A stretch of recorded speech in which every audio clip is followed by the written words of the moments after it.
Eto na naman. Pero meron akong ibabalik mula sa nakaraan. Ibibigay ko na, ihahatid ko na, lahat pakinggan. Sa makinig lang, lahat ako'y pakipakinggan. Kwentong gusto ko na paminsan-minsan. Lumito ang lahat, walang aalis-alis. Kwento ko babaeng nagbubulis. Araw tabi sa gimikan, kalibis-libis. Sa takot na parang nagtitipis. Kaya tayo siya'y nagbababawi. Pag-asini na pa uuwi.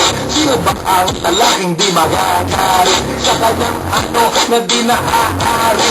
Australia, malinaw kung sinasabi. Kasi araw-gabi akong minamati.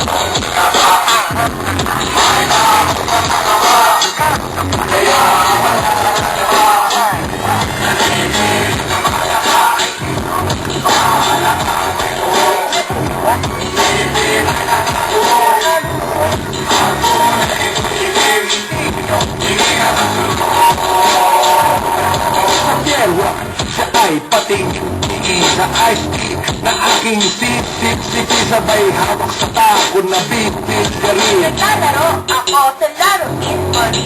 Nainggo, sinargo, pinependon, set na ay inilagay sa table. Sa tayo kong asing tapat, tuwag-tuwag para mag-upgrade na pati-tiyak. Kaya tuloy sa aking pinapantalon, may isang bagay na tatalon-talon. Hold up, wait a minute, eto na, binubusan ko sila, sa sinong nakaan, may nakakagawa, kaya wala nakagawa, nalilig na malaki, malakang buo, hindi na nakuha, ako na nililig, hindi na masuko, sa sinong nakaan, may nakakagawa, kaya wala nakagawa, nalilig na malaki, malakang buo, hindi na nakuha, ako na nililig, hindi na masuko.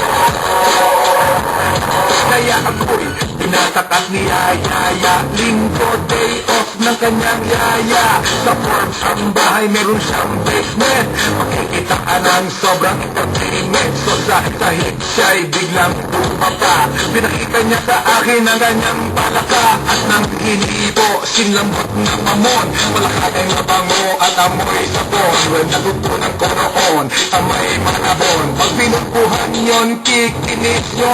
Bumulusok ang kanyang testosterone. Tinirahin ko to kahit pa may mirong. So kanyang palaka, mainit ang dating. Sinakpal-sakpal ko para to magising. Well, what the heck, walang kailangan.